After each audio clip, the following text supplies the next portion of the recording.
Good morning, folks. Welcome back. It's John Pettipas. I ask you, bear with me. I have a very important subject here, and I can't do it in a brief 5-8 minutes sometime.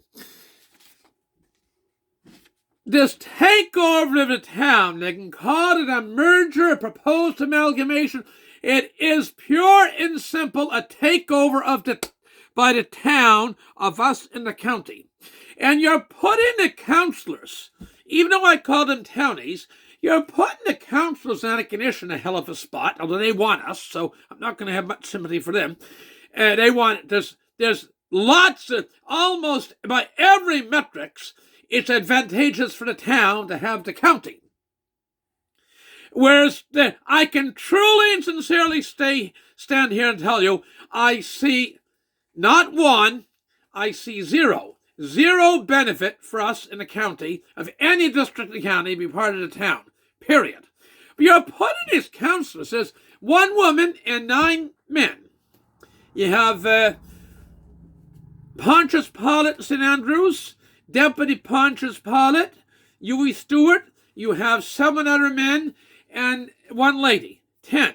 You're putting these people in one hell of a spot. They're supposed to go to a meeting, of which there's been 5 so far, and without anybody getting them to speaking, and not answering the questions, I'm getting various reports. I spoke to a very large number of people that have attended both sessions, and it's a very peculiar, unjust method they're doing. There's little booths, there's 1-on-1, and people go in groups with their friends, and there's neighbors of somebody to know, the fishermen in one area, a bunch of ladies in another area, a bunch of people standing here like this with their arms folded because they're not pleased, you can tell, and rightly so. If I was sitting there, I wouldn't be pleased either.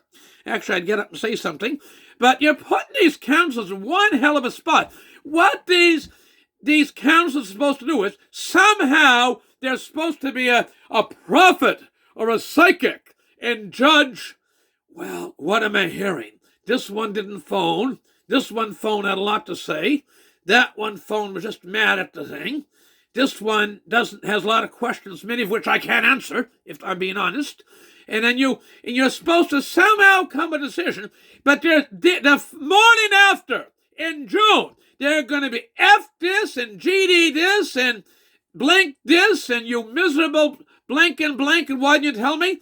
And there you're just putting, even ones in council I don't have much respect for. Most of the council in Antigonish County is very good, and few of them are excellent. Okay, most are very good, and a few are excellent, and there's a few I have no use for. But that said, even them, you're putting all of them from no use for to very good, you're putting them in one hell of a spot. They gotta be a psychic or a prophet. Now, the second thing is, they come from a whole variety of backgrounds. And they have to be an engineer and a mind reader. So what does Pettipas mean by that? The first part I said you got to be a prophet and a psychic to decide, without the benefit of a plebiscite, what the people are thinking. And they may, even I, as much as I pick brain and listen to people, I have a lot to say about listening to people and speak to an awful lot of people, I might get a wrong reading. If a plebiscite, you clearly have to vote, and that is what the result is. You're putting them in one hell of a spot. But back to the engineer and mind reader part. They got to decide how many tens of millions is it going to cost to change the sewer and water system for the town. Just high with the huge price of metal. Metal's at the highest price since 2008, the price of steel. So I'm assuming these pipes are steel. Aluminum's even higher. I think aluminum's at a high, all-time high, period, since aluminum's been invented. And the cost of equipment and operators for heavy equipment are scarce. Diesel's at a record high. And so cost for heavy machinery, excavators and what have you, is extremely high. Gravel is high because of the cost of trucking.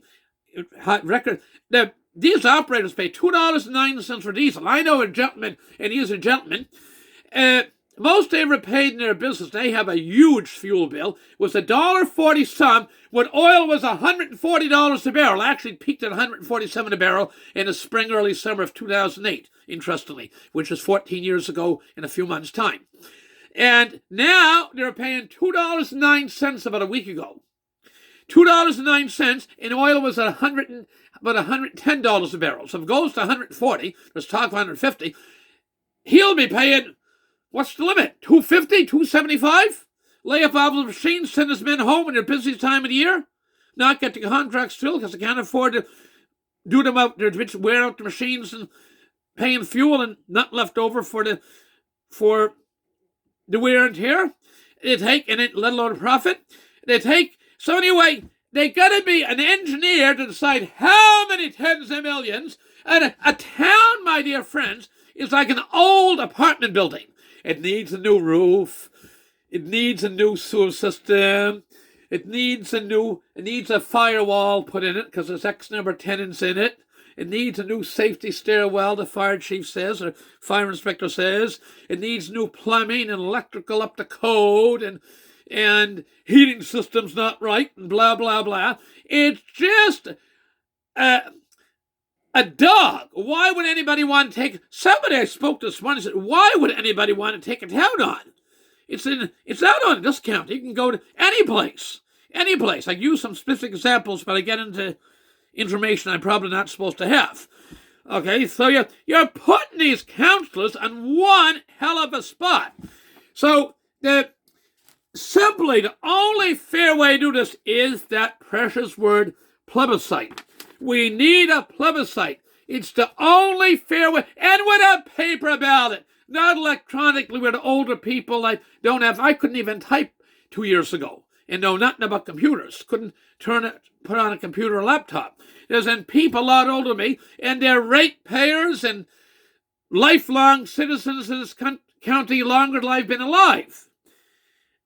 And they have every right to be heard, and damn well right they should be heard. They're right here. They've never abandoned an area. And they take in, not electronic voting, a paper ballot at the church hall or fire hall or legion, a good old-fashioned paper ballot. Not electronic shit, but a paper ballot plebiscite. It's the only fair way to do it. And now we're told that the councils that were elected and ran for 4-year term will be dismissed, not this April, but the following April. It's supposed to have a year and a half left in the term. Well, they're cutting off 6 to 7 months off their term.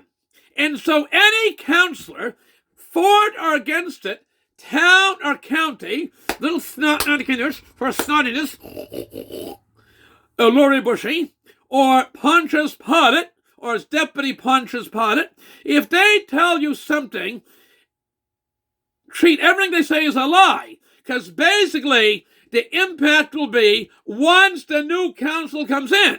So truly, anybody says they definitively knows the answer to something, they're lying to you. Because the new councils, they have no idea what rules and regulations are going to... And I'll tell you one thing, right in this area, we have a council that's done more work in his first year, and every year he's done it, it's been there going on his, I think, his 7th year, till Randy Laurie did in his first whole 8 years. I'm going to repeat that. We have a distinguished council in my district that does more work every year for his people till Randy Laurie ever did for the people in this area. In the whole fucking 8 years he was drawing his salary. That is a fact. You can quote me on that one. Okay, and one of the things he was able to do was a J road, and it connects Linwood and East Trackett. It's a J road, and they were able to get it upgraded and graveled and to be paved. Now, once you become a town, you're going to be the town of Antigonish, which includes the former county, which they so loved. Okay, that money's gone, because in towns, the town is responsible for the roads. That's just one simple example. And you'll be forever second-class citizens. So the only way to do this fairly, be fair to the councillors and fair to the ratepayers, is a plebiscite. And they say, no, we're not against it. Remember, they're the snuts. We're from the town. Well, in Pictou County, there's some pretty damn good people up there. And they have the town of Pictou, the towns in New Glasgow and Stellarton, and Westville and Trenton. So there's a total of 5 towns. And they have a plebiscite. And the people voted on it. And that is why her worship, her snottiness, and Pontius Pilate St. Andrews and his little sidekick out there, Deputy Pontius Pilate, they don't want a plebiscite. Do you know why? Because Pictou County voted. And they voted from 70 to 90% against it. And the Tory Irish up the road can tell me it's a done deal.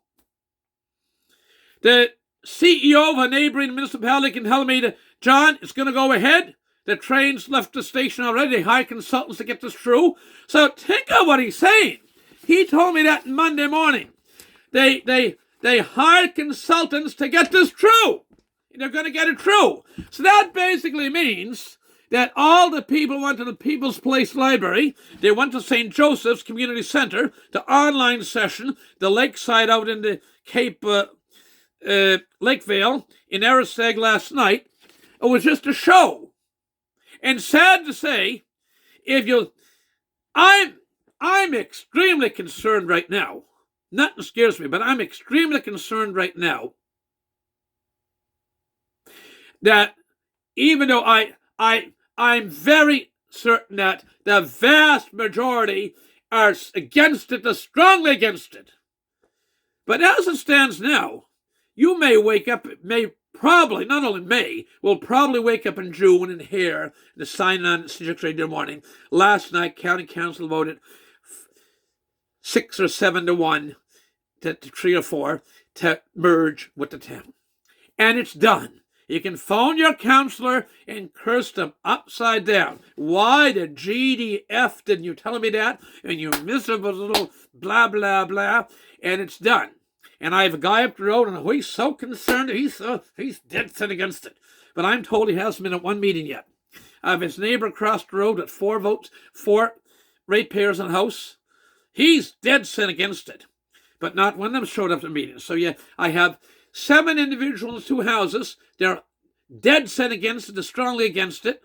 And not once they ever phoned up anybody or shown up at one meeting yet. So if you keep that up, folks, you're going to be merged into town. And there's nothing to be gained. Just, pardon the expression, sweet fuck all. The only thing is, you will pay higher taxes for less. You'll pay more for less. You went to the restaurant, they were going to give you a hamburger steak for $9.95. But now for $9.95 you get a hot dog and you pay extra for ketchup and mustard on it. Okay? So you're going to pay more for a hot dog. You're going to pay the price of a hamburger steak and get a hot dog.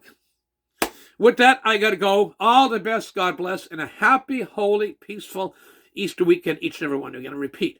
A happy, holy, peaceful Easter weekend, all of you. But boy, oh boy, this is just, it stinks. It's wrong. If they're so headstrong, sure. You ask Laurie Bushy. You ask those fucking consultants. You ask the little pot-bellied pig Pontius Pilate and his old deputy henchman, Deputy Pontius Pilate. If you're so sure it's the good thing, why don't you trust the people? That's one thing they can answer. Why doesn't Laurie Bushy and the majority of the council Lancaneers and Pontius Pilate, pot-bellied pig, Pontius Pilate, and Deputy pot-bellied pig, old guy, Deputy Pontius Pilate, if they're so fucking sure it's so good, why don't they trust the 15,200 people? And I'm going to repeat that. Why, in the name of God, don't they trust the people? Just so sure it's so good. That is, I say, like the town, we're a town. Okay? I can see why. There's not democratic saying about you. If you don't bag lick and F-kiss and snort cocaine or have an affair with the guy's wife or bag lick the president of the board of governors, you never get in there. You never get in there. Bill Woodfine taught communism. Bill Woodfine had the pleasure of having seen the tanks roll into Czechoslovakia in 1968 when he took his wife and young family to the Soviet Union. And he knew how to suck hole good. Randy Lurie, he's a wonderful bag licker suck hole. I don't know why anybody wanted to be in his class, but they're not, neither one of those guys is very good, but they look good, and it doesn't matter. He who beg licks gets the position. That's the way to work. So, yeah, I repeat, if they were so confident, Laurie Bushy, and most of that council in the town of Annikanish, from the town, and Potbelly Pontius Pilate, St. Andrews, and his old potbelly deputy Pontius Pilate, if they're so confident it's good, prove me wrong. Just go to the plebiscite. Why don't you trust the people? Why? With that, I gotta go. Thank you very much. And share this video far and wide, please. And phone your counselor. Phone your warden. Go to the meetings. Because we're now on the Thursday morning, the 14th day of April. And we're less than 2 months away, probably, before this will be in effect. And you will not undo it. Thank you. Bye for now. And happy Easter again.